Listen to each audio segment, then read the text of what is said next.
Good morning, good afternoon, whatever time of day it is that you are listening, folks. Thank you very, very much for listening. Date today is the 17th of February, year of our Lord 2020-25. Welcome to yet another edition of the Coping Hour, hosted by Nicholas Hinkle, a.k.a. Motown Noah.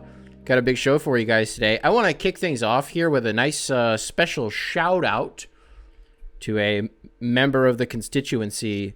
The subject line of this email, first marathon with Coping Hour, from William. William, welcome to the show. Hey, Nick, just finished my first marathon. Wanted to let you know, as your podcast got me through most of my long runs. Appreciate what you do so much. Thank you very much for the rest of this, brother. Attached a photo, and I am proud to announce that the streak of dudes who listen to the show are just really good looking. Yeah. Yep. William here keeps that trend moving along swiftly. And also, like, hell yeah, dude, you ran a marathon. That's awesome. In the middle of February, nice little Valentine's Day marathon. That's awesome. Big congrats to you, brother. What have I been doing health-wise? I've been doing well. I drink a lot of vitamin water now. I went 2 days without having any pop. No soda for 2 days, which was crazy. And then I had a Dr. Pepper, and I was like, this is not good. I was like, I don't want this. And that's like my lifeblood. That's Dr. Pepper is like my favorite thing. I just didn't really want it. Just been hammering a bunch of vitamin water.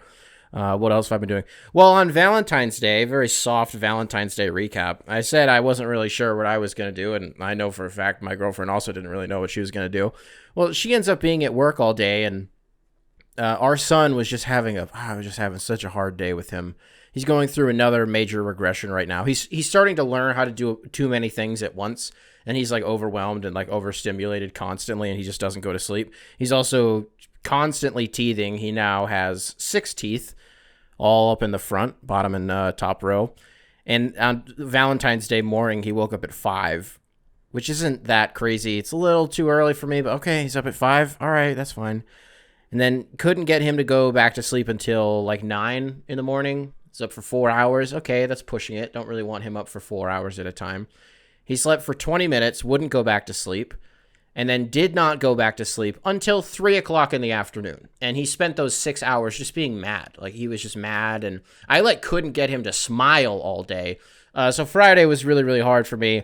And then Maddie gets home, and really all I had time to do was clean up the house a little bit. That's all I was able to do for her. And she gets home, and she got me some chocolate-covered pretzels, a cookie, some ice cream,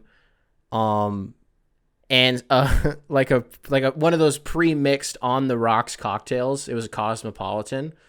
And it's a pink drink, a pink alcoholic drink. I was like, hell yes, a Cosmo on some Sex and the City vibes, on some what's her name? What's the woman's name? What's Sarah Jessica Parker's name in Sex and the City? This is gonna drive me insane. Her and Mr. Big.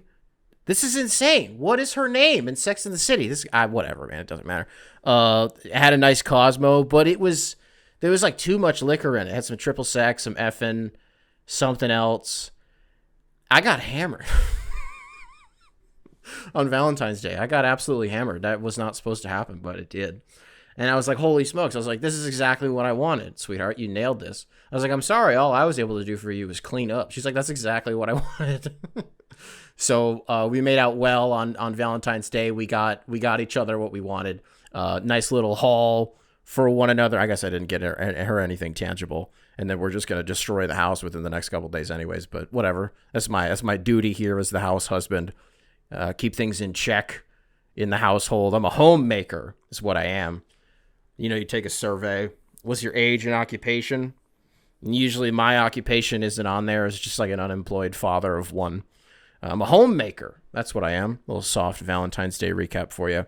You know what is another thing that I forgot to mention to you guys in the previous episode? We like to do a lot of jokes on this show. We like to do a lot of goofs, a lot of bits, and everything in between. I'm not kidding when I talk about this. I watched some racist shit happen the other day with my own 2 eyes. It happened right in front of us with a guy that we had just been interacting with, okay? Racism is still alive. It still happens. What the fuck? I thought we killed that. We're still doing that? Let me walk you through this racist event that happened at Target here in Chicago, Illinois, just a couple of days ago.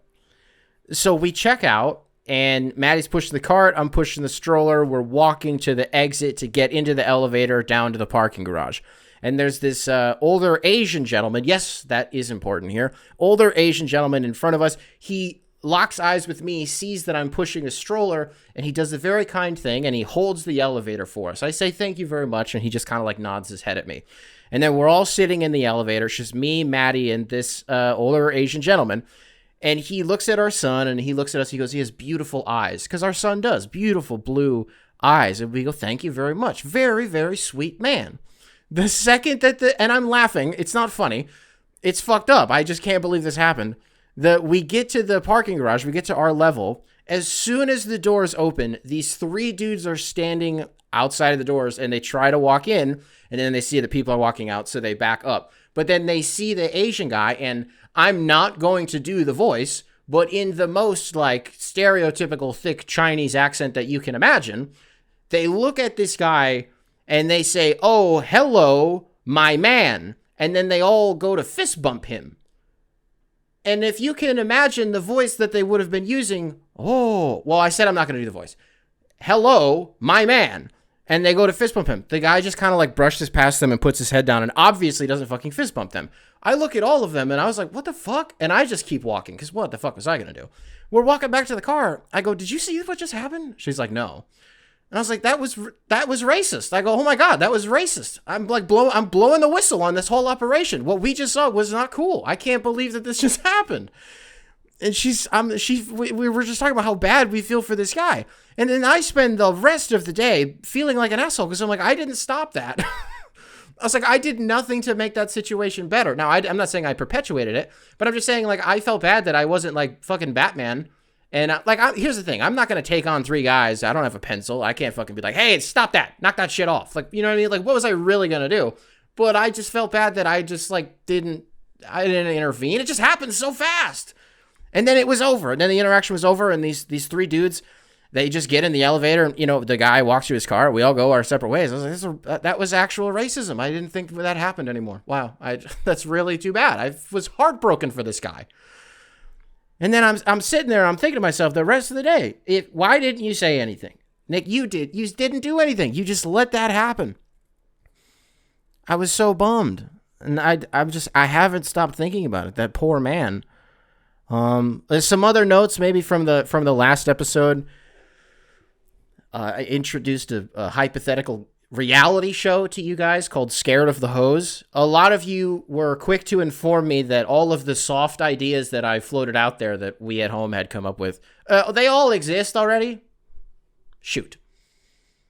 So Scared of the Hose is going to be put on the shelf. We'll put that on the back burner for a little bit. We'll figure that out, what that show is actually going to be about. Ideally something that doesn't objectify women, which is the problem that Maddie kept pointing out to me that I was running into while trying to create this show. It is still in its infancy, still trying to incept this program. One of you were also keen to point out that I was trying not to objectify women or be misogynistic.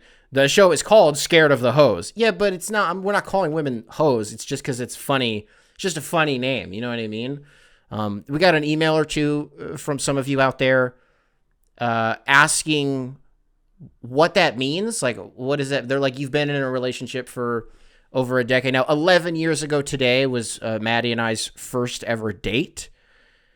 What did we do on our first date? We went to Buffalo Wild Wings in the town that we grew up in. I was so nervous. What would I have been? I was 15 years old. And the night before, I said to my dad, I was so scared to tell him that I was going on a date, like was going out with a girl. And so I just said, I didn't make eye contact with him. I was just like, hey, is it okay if I hang out with a friend tomorrow? He's like, I don't care. I was like, oh, okay, I'm in the clear. And I texted her, oh, we're in the clear. We can do this. Okay. And so we go to B-Dubs, and I didn't eat. We order our food. She ate everything that she ordered, and I was too scared to eat. And which is funny, because usually I feel like it would be the other way around, that it's the woman who's afraid to indulge in front of a date, especially when it's the first one, especially when you're, at the time she would have been 17. Nope, it was me. I was too scared to eat. And then I was making some like very mundane conversation. We sat in her car for a little bit, and then we went home, and I had all my food boxed up. By the time I got home, my mom, I just gave her all of my food, and she ate it. So I basically didn't eat that day because I was so scared. It was just her presence. I found I was very intimidated by her. I was a sophomore in high school. She was a senior. And so, which I always give her shit for, because I'm like, hey, if this was the other way around, like we would have had you know what I mean? There would have been like a little bit of a stink about it. There would have been a problem. She does not think that joke is funny, even though I know that I am right. I was just nervous. I was like, she was the senior that everybody thought was like super hot. And you know what's fucked up to look back on in retrospect is I got so much shit from people who were older than me because I got her and they couldn't have her. And so people would just like bully me relentlessly because I don't want to be like, because they were jealous of me, but for real though. So that is very funny to look back on, especially because like most of those guys never left our hometown. They're all still there. And meanwhile, Maddie's been put on like billboards and shit. And I got her pregnant. So that worked out for me. We were also talking about that. This is going to sound very stupid, but the idea of like not just childbirth, but the process of creating an actual child. When you look at a baby and you see like the exterior, you kind of are able to process like, wow, you made this, like it doesn't really make sense, but you're somehow able to process it. We were talking about this the other day. I go, it's not just crazy that you made him. We were talking about our son. I go, it's crazy that, you can look at his eyes and his ears and his teeth and his hands, his extremities, you can look at his hair and all that. And it's like, but dude, it's so much deeper than that. Cause like your body just perfectly replicated what a human circulatory system is supposed to look like. And like how his brain functions and like all his organs are in the right place, and like you have these really like pea-sized bones that are in your ears. And that's like how you're able to hear. Her body just like was able to produce that and knew exactly where they were supposed to go.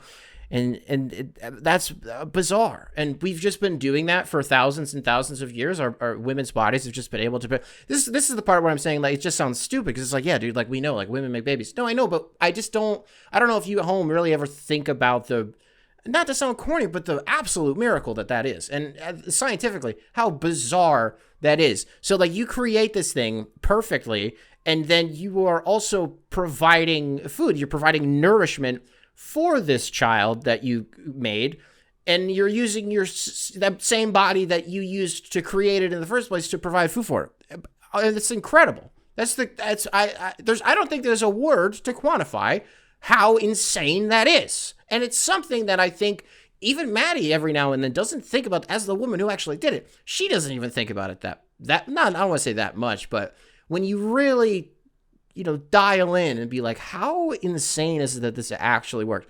Also, the fact that, if I can be crass for a moment, at the time that we found out that she was pregnant, we had been together for almost 10 years.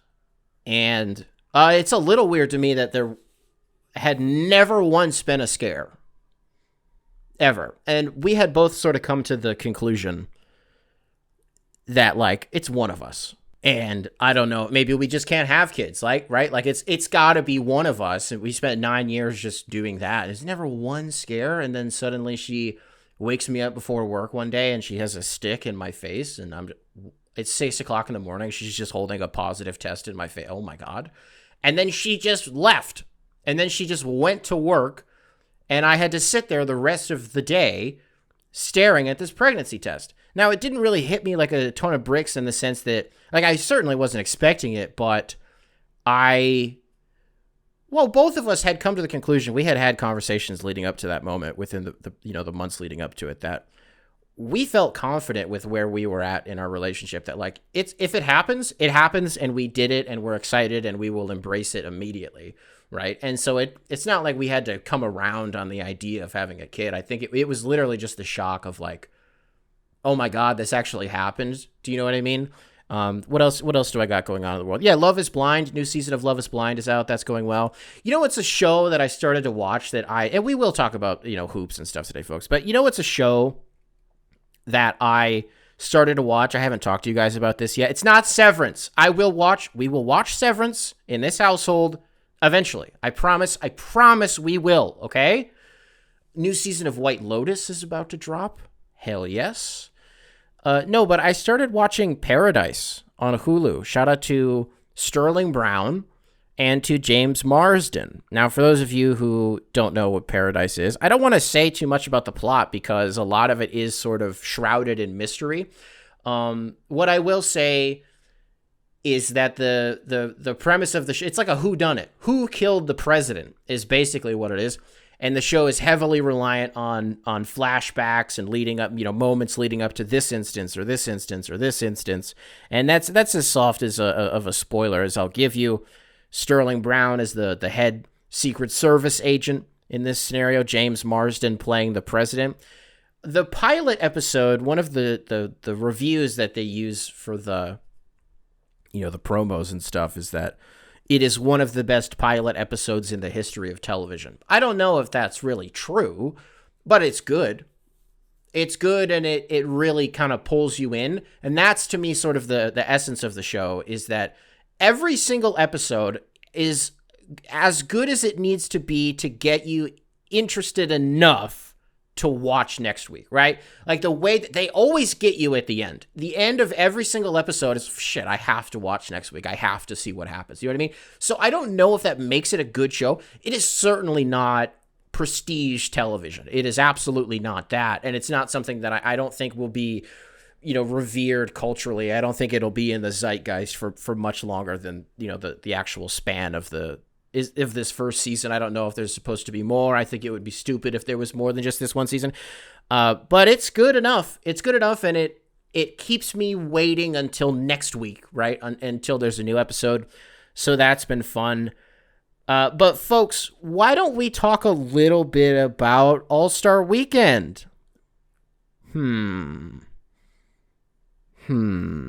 Is All-Star Weekend on life support? I don't know if this was the year that I should have come to that conclusion. I think you could argue that we've sort of been building up, and eventually you reach a boiling point where I think a lot of people are just they're going to shrug their shoulders and say, oh, the All-Star game is on Sunday? Well, so is the 50th anniversary of SNL.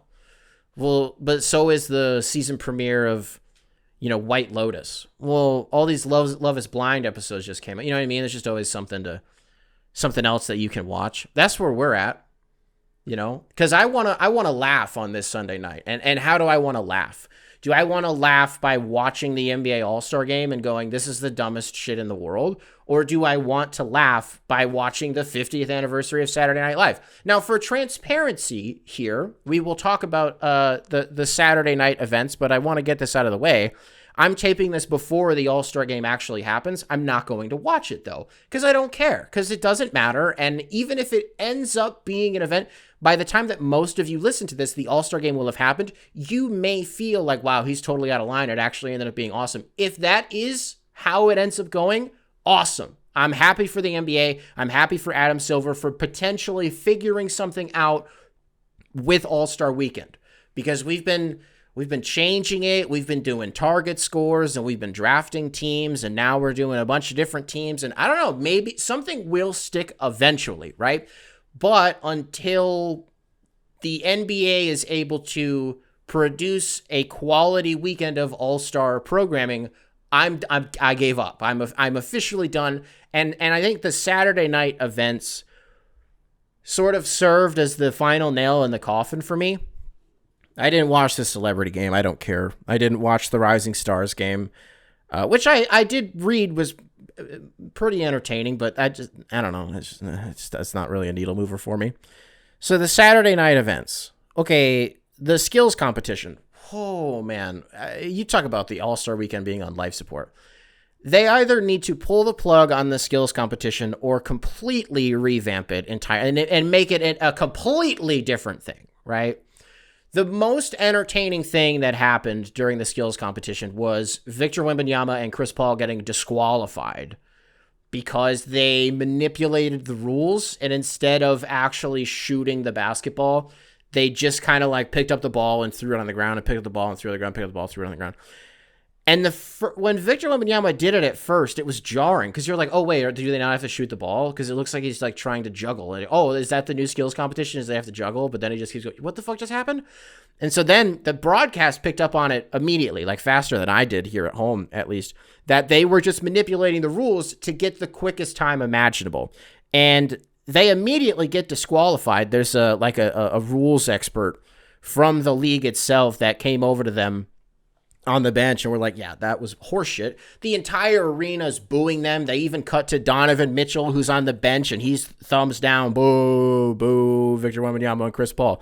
Yeah, that was definitely the sentiment. Now, the further remove that we got from it and the discourse that was generated from this event, I sort of flipped on it. Instead of being like, that was the most annoying thing that could have possibly happened tonight, I went to like, that was actually pretty funny, right?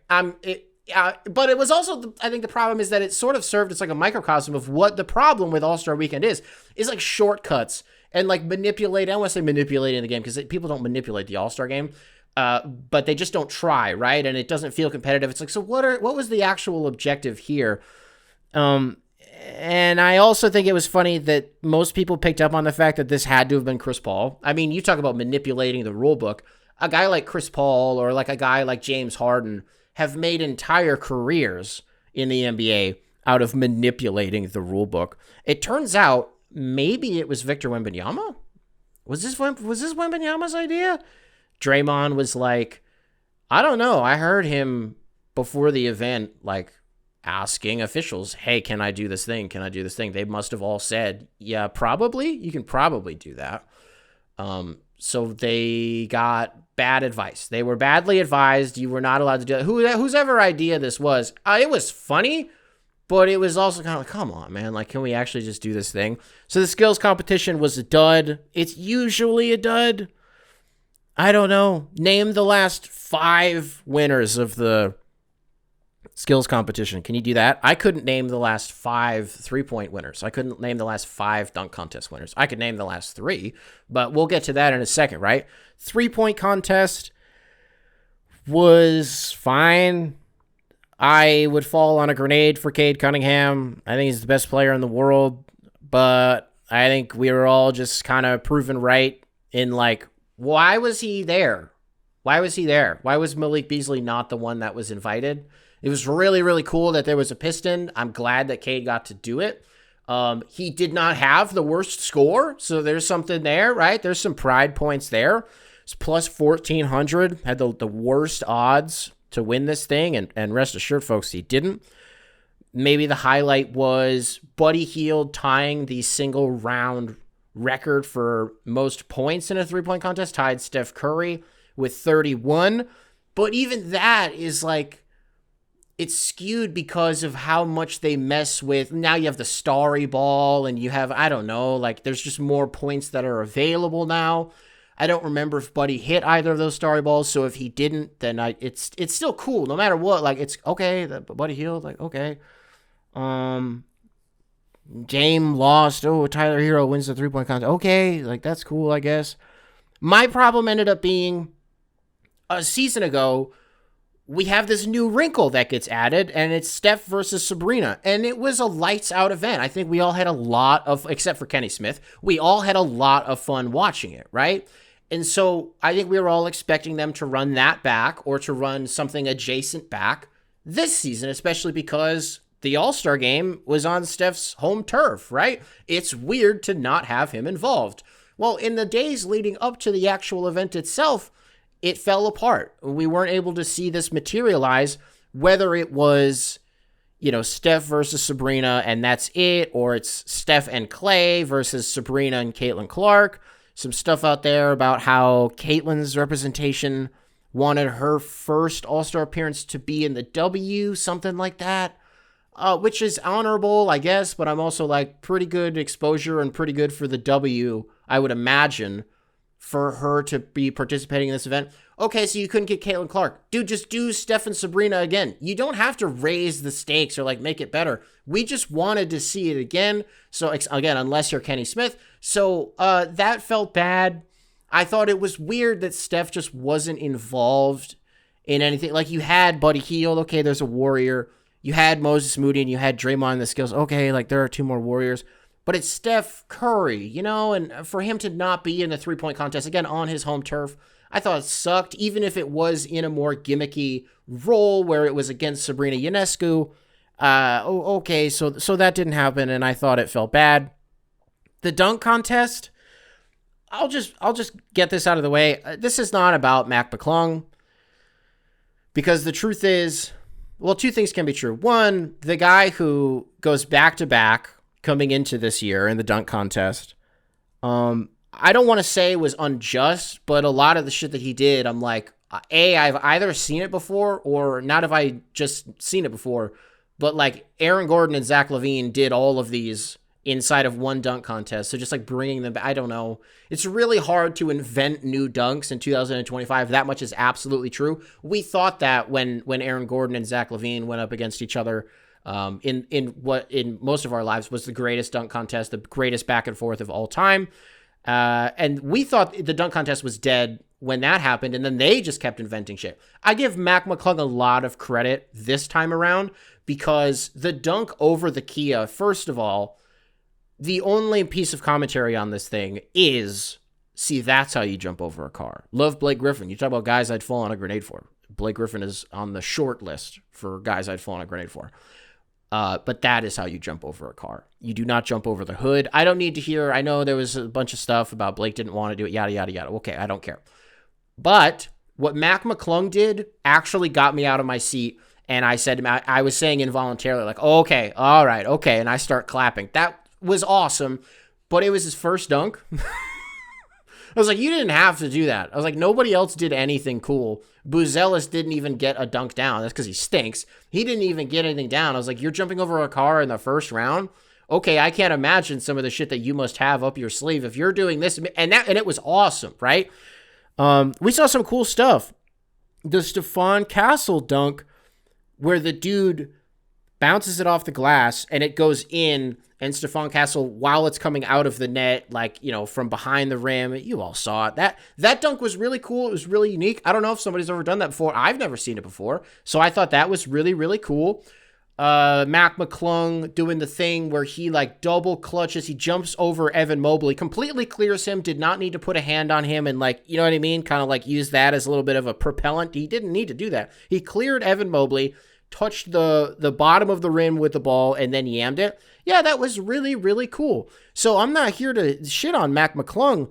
White Boy Winter and Black History Month having like a clashing of the Titans moment whenever Mac McClung enters the dunk contest is a really interesting storyline to follow here. He three-peats in Oakland, and the conversation surrounding that is hilarious. It's really funny because there are two types of people right now, which are like, he's an NBA player or he's not an NBA player, and he's winning the dunk contest, and like this is a... Now, I actually think both of these are true. I'm going to play both sides here, so that way I'm right. He is an NBA player in the sense that, yeah, he's on a two-way contract. You are, by definition, an NBA player, for sure. But I do think it feels bad, and is also, if you zoom out on the dunk contest, one of the bigger problems with it, that it has completely lost its star power. You know what I mean? There were two rookies in it. What the hell? Mac McClung, with the amount of games he's actually played in the NBA, might as well be a rookie. So there were three rookies in this. And then who was the other? It was Stephon Castle. It was Modest Buzelis. It was... Oh, this is embarrassing. Who was the fourth guy? I don't care. I don't care who the fourth guy was. Who the fuck was it? Whatever. Nobody does the dunk contest anymore. Nobody cool does the dunk contest. 15 years ago, LeBron would tease every single All-Star weekend, I'm going to do it next year. I'm going to do it next year. And then he never did it. Well, you had guys like Dwight Howard and, you know, sure, like there was the one year that JaVale McGee was in it, and he ruled.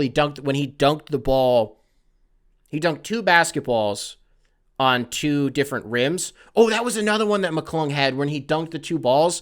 That was like an homage to Aaron Gordon when Stuff was on the hoverboard and he was doing a 360. And he did it on the first try, by the way. Mac McClung did that shit on the first try. I think Aaron Gordon technically did too, by the way. Maybe it was on the second one. I don't remember. But he did it. He got going on 360 on a hoverboard. It was cool. Again, it's nothing about Mac McClung, but it's like, if we're going to do this thing, I just wish people were in it that, like, mattered. I don't know. If that's your whole deal, is you just kind of rear your head every All-Star weekend and you just dunk better than anybody else. I mean, I don't know. It just doesn't really feel worth my time, even if because that's the, Nick, I don't know if that's fair, because it's like, if you just want the dunks to be cool, well, this guy's giving you cool dunks. Yeah, he absolutely is. But I just don't feel like it's as cool as if, like, okay, if Mac McClung three-peats in the dunk contest versus if, like, a Ja Morant, a guy that we have come to enjoy in the NBA and is, for all intents and purposes, a household name, like, it would just be cooler? I don't know. Also, doesn't it stink that, like, I wish Zion could do the dunk contest, and it's crazy that the way that his career is gone. Like, if Zion was three-peating in the dunk contest, like, narratively, what would we say about him? No, I'm not saying that the dunk contest, like, has a ton of weight or that it would matter. Wow. We wouldn't be factoring that into, like, his trade value, or when it comes time for Zion to get an extension, he won 3 in dunk contests. I'm not saying that at all, but the entertainment value. Did you guys see how many empty seats there were? That was maybe the craziest part of this whole weekend, is how many people just, like, weren't at the Saturday night events. And slowly but surely the seats started to fill out, but, like, not really. Even when the dunk contest was going on, like, people were finding their seats, but I swear to God, most of them had just shown up. Maybe I missed it, but they hadn't shown Spike Lee all night until they got to the dunk contest. And then magically, poof, he appears like a damn Viet Cong. He's just there. And then he disappeared into the crowd. We didn't know where the fuck Spike Lee went after that. So, like, if even he's kind of like, I don't really care about any of this until the dunk contest happens. And then even the dunk contest was like, it was probably the best event of the night. Because I don't want to say the guys were actually trying. The dudes were trying in the three-point contest. But I don't know. It was fine. And so this is such a large point of contention for NBA fans, is like how Adam Silver does All-Star Weekend, because he just keeps trying new things, mainly with the actual game itself. And isn't it crazy that when you think about the 4 major sports in America, football, basketball, baseball, hockey, who, if you're looking at it through the lens of All-Star Weekends, which commissioner has come out looking the best in recent years? After this weekend, Gary Bettman. How crazy is that? How crazy is that Gary Bettman, of all people, figured out the new formula by making like an international tournament almost. USA. Canada fucking losing to the United States in hockey? Okay, that's awesome. Now, I didn't watch, but I have very close people to me who did watch. We visited my brother and his girlfriend today. He watched every second of it, because he's a huge hockey guy, and he was like, dude, it felt like it mattered. Like, it felt like, not like a finals game or, a Stanley Cup game or like an Olympic game, but it felt like it felt big, and for like an all-star event to feel like it matters, Gary Bettman has come out looking the best here, and they've tried different stuff in the all-star game in recent years too, by the way. So that's why I'm not mad at Adam Silver for trying new stuff. I'm mad that he can't figure it out, I think is what it is. Because you also need the players to buy into it. Like, at this point, I don't want to speak for everybody, but I think most of us are on board with the in-season tournament, with the NBA Cup.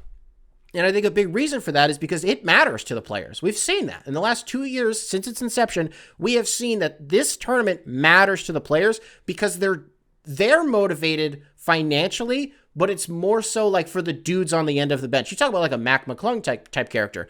Like when the Bucks won, Giannis kept talking about how he was doing it for the guys at the end of the bench who that paycheck will mean a lot for. You know what I mean?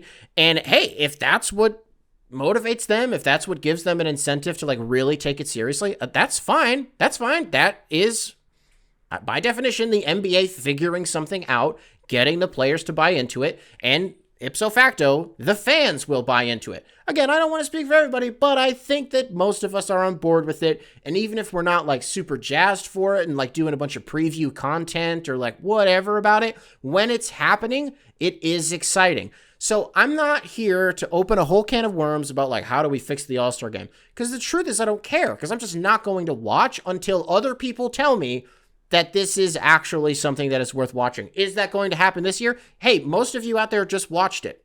How was it? Did you feel reinvigorated by All-Star Weekend? Let me know. Folks, let's do some emails. copinghoursubs@gmail.com, spelled phonetically. Email available in the description, wherever it is that you listen to this program. Which one do we want to do here? You guys want to do some football? You guys want to do a football one? Got this one from Cooper. Cooper, welcome back to the show. This one's kind of it's pretty lengthy, so we'll see how I do. I may just kind of skim through it. Subject line: had an epiphany about why the Chiefs dynasty isn't actually interesting at all. This analogy pretty much works, so let me set the stage with this. Michael Jordan is Brady and LeBron is Mahomes. The past GOAT versus the new challenger for the title. When I try to find key similarities to make this analogy work, I find one key difference that I previously thought to be unexplainable. Younger NBA fans worship LeBron. Younger NFL fans absolutely despise Mahomes with every fiber of their being. Why? That's weird, isn't it? They mostly fill the exact same niche in their sports history, right? The first genuine contender for the GOAT title since MJ/Brady. People didn't even like Brady. Why is there such steep opposition against the guy who could take his title? Then I realized exactly why nobody cares for the Chiefs anymore. The key difference between Brady versus Mahomes and LeBron versus Jordan is that we actually got to see Mahomes versus Brady in extremely high-stakes games twice. The 2020 AFC Championship game and the 2021 Super Bowl. Brady winning each of those games. That's the difference with LeBron versus MJ. You can hypothesize until the sun goes down. Those guys never stepped onto the same NBA court once.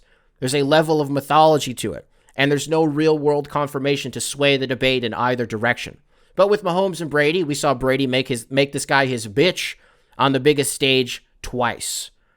Mahomes has won Super Bowls in 3 of his last 7 seasons, and 2 of his 4 non-championship seasons have ended at the hands of a guy he's supposed to be chasing. Mahomes has won 3 rings and 2 MVPs in his first 7 years as a starting quarterback in the NFL. Genuinely incredible resume, no doubt. The problem is that resume is so good that he's basically unanimously considered the second best quarterback of all time. There's a little bit left here. Okay, you said this. My main thesis here, Mahomes has basically clinched the number 2 spot all time in the GOAT race, but there's no genuinely real way for him to pass Brady because we've already had this debate spelled out for us. Mahomes cannot gain or lose any ground in this debate regardless of what he does. He's so far ahead of number 3 and so far behind Brady that we as fans are at a point that every Mahomes championship does nothing more than spin the tires in terms of NFL discourse. Yeah, that's the end of the email. Cooper, I think you nailed this one. I don't know how many people out there think about that consciously. I think maybe that's in the back of people's heads a little bit, exactly what you just laid out. Because you're right. I mean, the AFC Championship game was in Arrowhead too, wasn't it? And I'm pretty sure that game ended on like one of those, I think the Pats got Kansas City to jump on like an encroachment, and that's kind of how the game ended, which was really too bad. And then the Super Bowl, yeah, man, Tampa Bay beat Kansas City, and that was Brady's, 7th ring? I think it's a little bit annoying that people are doing some like revisionist shit on Tom Brady and they're being like, he was just so much more likable. He's not. You pointed this out. Everybody fucking hated him. Everybody hated Tom Brady because he was actually cheating, like for real cheating. And I spent so many years being like when Deflategate was happening, I was like, all of these quarterbacks are coming out of the woodwork and being like, everybody doctors the balls. That's just the truth, is that everybody likes the footballs at like a certain PSI. I think Drew Brees was the one who was like the arbiter of reason on this whole thing. It was like, no, actually, or morality is maybe a better way to phrase it. He's like, no, it has to be at this PSI. And he did a whole thing. I think he went on like a late night show and he was able to tell you exactly what the PSI was inside of the ball just based on feeling it because he's just super dialed into that stuff. And then there was Spygate and, whatever else, man. But maybe some else, another piece of it with Mahomes is like, versus Brady is, well, Brady wasn't really doing commercials. That was like part of the Patriot way, is you just weren't allowed to do anything fun. You weren't doing TV appearances. You weren't doing commercials. You weren't doing goofs and bits and State Farm. You weren't doing that, And so people watch a Chiefs game and then they're like, we'll be right back after this timeout. And then you cut to like 3 State Farm commercials with Patrick Mahomes and Bundlerooski, Andy Reid, and people just get oversaturated and they get annoyed. and then, you turn on whatever, and you see a podcast clip from New Heights, and it's Travis and it's Jason, and they just got super overexposed, and it's just really hard to escape them, and I think that's just rubbed people the wrong way. And, the age of this digital age, the age of social media, all of their shit gets pumped. You add the Taylor Swift piece of this into things, and I'm not here to say anything negative about her, because you want to talk about people I'd fall in a grenade for. She's a billionaire. She doesn't care about me. I'd argue she doesn't care about most of her fans, but I would still do it. But that also adds to the oversaturation, I don't know. I say a lot of disagreeable things on this show. I've kind of been on a streak with that. I don't know if it's impossible for Mahomes to catch him, because what if he gets, what if he gets 8? It's crazy to even think about this, right? But we thought Brady getting 7 was impossible, and then it just kind of happened. But I think you're right. People who are of a certain age watching this happen in real time, and were also able to watch when Brady was beating Mahomes in convincing fashion in games that mattered and had consequence. Mahomes never won those games against Brady. A lot of us will probably point back to that, but you will also, on the flip side of it, have an entire generation of people who don't know that, who do not know that history, and will refute it. They will reject it because they can, because that's the age that we live in. I don't care. Like if I say something about a modern NBA player, and I'm like, nobody's ever done this before, and then you come to me and you're like, well, 50 years ago, this guy did it. I don't care. I wasn't around for that. I've never seen that before. And so when I say I've never seen anybody do this before, I'm not lying. I'm not kidding. I'm creating a weird straw man here. And let me try to get this thing back on the road. I think mostly you're right. I think it's interesting. I think a lot of the Mahomes stuff is blown out of proportion, and I think it's annoying, to be honest with you, because it's like people just refuse to accept greatness is really all that it is until it's gone. Like, I remember Kobe being in the league and motherfuckers hated him. They absolutely, and I'm not talking about like, well, hold on, let me finish. They hated him. They just did. And then he retires and he drops 60 in his final game, and everybody's emotional over it. And then the second that he's out of the league and he's wearing WNBA hoodies and he's courtside and doing all this shit, suddenly everybody loves Kobe Bryant. And then, of course, he passes away, and then it creates a whole different thing, and you sort of exist in the zeitgeist in a completely different way. But like, the revisionist shit just really bothers me. And I'm not doing a thing, haha, I was mad that they lost the Super Bowl. I was sad about it. Yeah, for sure. This truly has nothing to do with that. This is just more of a commentary on pick a player that's really good. The way that we talk about them right now versus the way that we will talk about them 5 years removed from them being in the league is a completely different thing. Because you will compare the people that are in that league today versus when that player was in the league. You will one day turn into the old man yelling at the cloud who says, back in my day, it will happen. And for a lot of you out there right now, the shit you say about a Patrick Mahomes type character, or like a Lamar Jackson, or a Josh Allen, or a Jalen Hurts with the tush push, right? Eventually, when they are no longer in the NFL, you will look back on these years with a certain fondness. Some of you will hold that disdain for the rest of your life, but there is a lack of consistency that has always rubbed me the wrong way. But I do agree with you. I don't think he can get Brady. I don't think it can happen. And then when you look at like the numbers, when you break up Brady's Super Bowls and like the passing numbers for his last 3 that he won when he was between what, like 37 and 45 are bizarre. Like numbers that Mahomes doesn't put up. It just doesn't happen, especially in the last 2 years. Did you guys see that if Travis Kelce comes back, they want him to, they're like, you're probably not going to play nearly as much, and you'll just be in more of like a specialist role and like a mentor to, I don't know, like Noah Gray, and maybe they get another tight end or something. I don't know. It's too bad. People are going to hate Patrick Mahomes forever. Just how much does Brittany Mahomes play into that? How much does Jackson Mahomes play into that? Brady didn't have people around him like that. He just had his wife. And his wife was pretty unanimously loved. People like Giselle.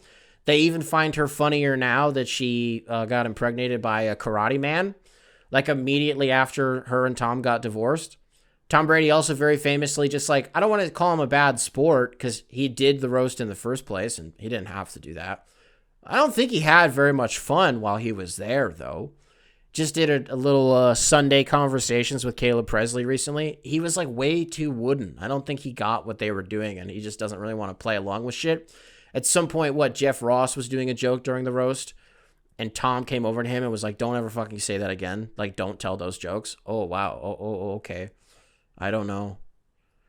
Patrick Mahomes, if you look at it through that lens, he's a good sport about stuff. I just like him. I like all the guys that are in that. All the guys I mentioned, the Joe Burrows, the Josh Allens, the Lamars, the Mahomes. I enjoy watching them because they're all really, really good. And that's the end of it. That's the only reason. They are all very good, and I feel very privileged to be alive watching them play. copinghoursubs@gmail.com, spelled phonetically, email available in the description wherever it is that you listen to this program. You know, speaking actually of the Patriot way, football guys and whatnot, a little bit more of a niche one here, but let's do it. Subject line, pencil whipped, from Jackson. Jackson, welcome back to the show. Hey, Nick, I don't know if this was on your radar or not, but known Al-Qaeda member Matt Patricia just got hired as the next DC for Ohio State. 1, is next season's Ohio State at Michigan game a lock for the Wolverines, as Matt Patricia is notorious for not winning in the state of Michigan? 2, have you ever seen a dumber coach whose career can be described as continually falling/failing upward? This is the same motherfucker who always had a pencil resting on his ear while holding a laminated play sheet. Let that sink in.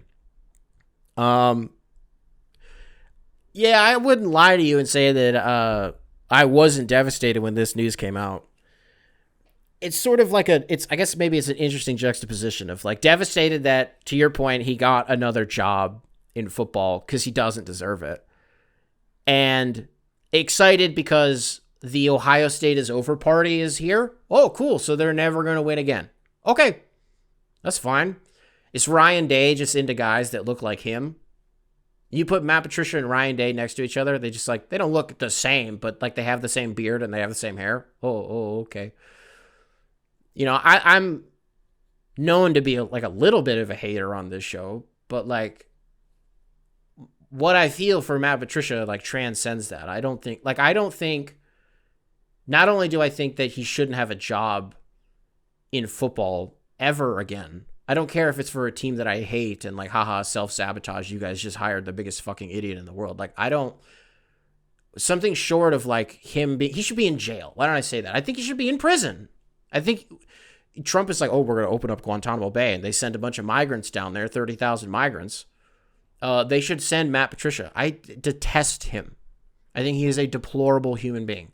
All because he's a bad football coach. That's it. And I had to experience that firsthand as a Lions fan. Is there a better coach who's at accidentaling their way into positions like him? There probably is, but in recent memory, I don't know. Probably not. He's a DC for the Patriots, and then he takes the Lions head coaching job, and then he's out of there, and then he goes back to the Patriots, and then he was like a defensive consultant for the Eagles, and then didn't he get promoted to DC for a little bit? It's like there was beef with him and Darius Slay, and then he starts doing, he did a podcast with Belichick, and then he was recently on an episode of Edelman's podcast. It just infuriated me. Like, I don't think you should be allowed to talk football. You're an idiot. You're a fucking idiot. Pencil with a laminated play sheet. Very funny. I remember as Lions fans, we were like, this guy's like a legit rocket scientist, because he is. And we were like, that will matter. In a crunch time situation, a big game moment, that's going to matter. Oh, I don't think it. Nope. No, it didn't matter. The year that the Eagles beat the Patriots in the Super Bowl, wasn't that Patricia's last game as the DC of the Patriots? And there were some Lions fans who were like, this feels ominous. This feels like a bad omen for Lions fans that Matt Patricia is laying an egg as the DC in the Super Bowl. We were all like, shut up. Like, he still got them here. Like, it's fine. It was not fine. It wasn't. It was profoundly reverse okay. Whatever the term for that would be, reverse okay. It was horrible. Ruined Matthew Stafford's career. Well, it didn't ruin his career, but in Detroit it did. And it put us in such a... And yeah, man, if Matt Patricia didn't happen, maybe we wouldn't have Dan Campbell. I don't even want to talk about the Lions. I'm not over it. I don't want to talk about the Lions. I don't want to talk about football. I'm the one who's read these last 2 emails. I'm not interested. I'm really not. I'm so hurt by the way that the Lions went out. Like, it's not even anger. Like, one of you left a comment that were like, he seems more mad about the Chiefs losing than the Lions. I was. Because I wasn't mad when the Lions lost. I was heartbroken. I was devastated. I was shocked. What did I say at the beginning of that episode? I was like, I don't know if I'm ever going to get over this. I think this is the worst loss of my life as a Detroit sports fan. As a fan of sports in Michigan, I was like, I don't know if anything has topped this. What are we, a month removed from that? Yeah. I think that sticks. I don't want to think about it. I don't want to talk about... Dude, we had to drive past Soldier Field today where the Bears play, and they have these small little screens, little electronic screens outside of the stadium, and they had a thing that was up there that was like, welcome Coach Ben Johnson. That like really messed with me. Like, that's not... like... For some reason, it's fine to me that Aaron Glenn is gone because he's with the Jets, and I'm like, I feel like I can root for you. You know, I want him to succeed as the head coach of the Jets. And also, his first order of business was to tell Aaron Rodgers to fuck off, which is just very funny to me. But Ben Johnson, like, if he just went anywhere else, I would have been able to stomach it. But with the way that the season ended versus, like, now he's just here. I say here as in where I live, which is Chicago. It hurts. The Lions got stripped for parts. As far as their staff was concerned, most of them went to the Bears. I'm just not ready to go there yet. I'm still hurt. I'm still shocked. I'm still sad that we had this whole season and then it just is over for no reason at all other than you were just asleep at the wheel for a game. That's football. That's football. That's the playoffs in the NFL. Any given Sunday, right? Shit can go south for you, and for the Lions it did against a team that I give Washington credit for having the season that they did and for Jaden Daniels, being as talented as he is. The Lions should not have lost that game, but they did. And the Commanders outplayed the shit out of them, but they shouldn't have. But they did, It's that like mental back and forth that you have to have of like, it's not that the Commanders didn't deserve to win, but like we were better than them, but we weren't that game. The Lions were not better than the Commanders on the night that they absolutely needed to be and the night that they should have been, but they just weren't, and that is why I'm still just not over it. The Super Bowl, the path to the Super Bowl in the NFC went through Detroit, and they may never have that opportunity again for the rest of my life, ever, because that's just not the history of the team. And I'm still having a hard time with that. And so football season ends, American football ends, and then I just pivot. I put all my energy into European football, into soccer. And it happened again. I'm watching Leicester just like get the shit kicked out of them. And it wasn't even that bad. Truthfully, for 80 minutes, it was a stalemate. It was 0-0. And I was like, dude, 1 point from this game would go such a long way. It's also hilarious for Arsenal to get nothing out of this game. It's very, very, 1 point out of this game. That would be very funny considering how the standings are right now. And then sure enough, man, the 80th minute comes around, 1-0, Arsenal. Oh, okay. And then 3 minutes later, 2-0, and I turn it off. I was like, that's it. I was like, it's a wrap. And I just trick myself, man. Every single week, I trick myself into thinking that Leicester is going to put on a show. There are protests going on. Okay. People protesting the team. Okay. Management. Okay. And every week, you end up saying the same thing to yourself. You're like, their defense was better than I thought it was going to be. Like, they actually held their own. But the attack is just atrocious. It's just terrible. And then they lose. And then, okay, I'm like, I'll put on the City game. Manchester City's playing. I'll just put that on. And they didn't even need to. I got to watch a hat trick. That was cool. That happened in the span of 14 minutes. That was cool. Turned that off. Didn't matter. And watched a little bit of Tottenham versus United today. James Maddison, as good looking as he's ever been, scored today as well. Wasn't able to watch a ton of that. What else? I mentioned, like, Leicester at some point not at some point this season, but by the end of the season, will get relegated. And so I'm going to need somebody new to root for, because I'm not going to watch them when they go down to the next league. And then a lot of you guys were helpful about this. You said, don't root for United. You said, don't root for Liverpool. You said, don't root for Newcastle. One of you said to root for Newcastle. I got an email that I found convincing. It was a very good sales pitch on Nottingham Forest. Probably not going to do that, but I don't know. The only reason I would root for Liverpool is the same reason that I root for Leicester, which is heritage reasons. My great-grandmother left Leicester to go to Liverpool to get on a boat to come to America. And so that's the only, you know what I mean? That's the only reason I root for Liverpool, because I feel like subconscious. I'm like, well, there's a reason for me to do it, but I don't want to do that. Feels really like just lame. I was like, what about Tottenham? I like a lot of the guys. If Harry Kane was still there. Where did he go? Was it Bayern Munich? Is Pulisic still at Crystal Palace, or did he go to, maybe he went to Juventus? There's an American that plays for Juventus.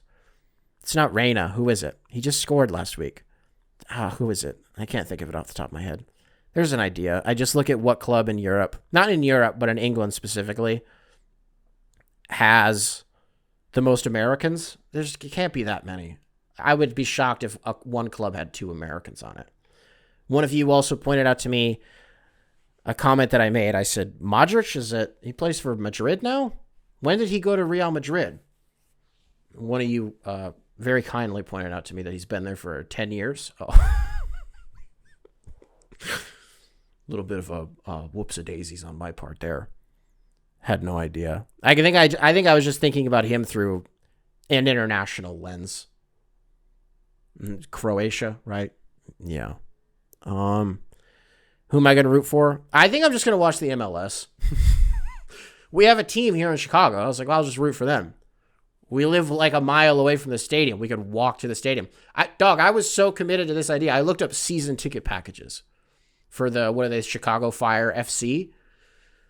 For like medium good seats, how much do you think season tickets are? $1,700 for 2 seats. You get season tickets. And then you get whatever perks come with that. That doesn't seem like it's that bad. I'd get to see like some good players. Is Messi still in Miami? Get to see him. I don't know. That's cool, I guess. Am I really going to watch the MLS? Yeah, I might, but don't like hold me to it like I'm actually going to. I don't think I'll really. That's a funny turn for me. Is I just become a huge MLS guy, and I become super dedicated to the cause of popularizing soccer here in America, because it's something that it's kind of picked up, but most of the people who care don't actually care about the domestic clubs. They just care about the foreign ones, specifically in like in Spain and in France and in Germany and in England and Portugal. Some people care about some Portuguese teams. I don't know. We'll see. I don't know if you've clocked this in this episode. I sincerely apologize if you have and this has come through. Something happened in my brain during this episode, and I'm in a weird mood. I have talked myself into a funk today, and I don't think I said anything that weird. But I have suddenly lost all of my like confidence, and I don't really I don't know what just happened. We haven't had a moment on this show in a while where like this happens and I just like completely crawl into my own shell and I just get like really scared and I don't want to talk anymore. It's happening right now. Spotify listeners, I love you. I know we are in a sort of polyamorous or polygamous relationship. Which one is the good one and which one is the Mormon one? whichever one is the non-Mormon one. I know we're kind of in one of those, and I just sit in the corner in a chair and watch you listen to other podcasts, but I like it that way, so that's okay. I love you. You don't have to say it back if you're not ready yet. Please don't. If you're ready, though, it's there. Apple Podcasts. How's it going? No, I'm just kidding. What's up? Got your ass. What's up? Apple Podcasts. If you're watching this on YouTube, be sure to leave a like, subscribe. Nice little comment for the algorithm. Make sure to keep primary control in check. I farted at the end of the last episode. Nobody called me out on it, by the way. And I will catch you guys, so thanks for that, in the next one. Beautiful, beautiful. Primary control. Beautiful. Primary control. Beautiful. Primary control.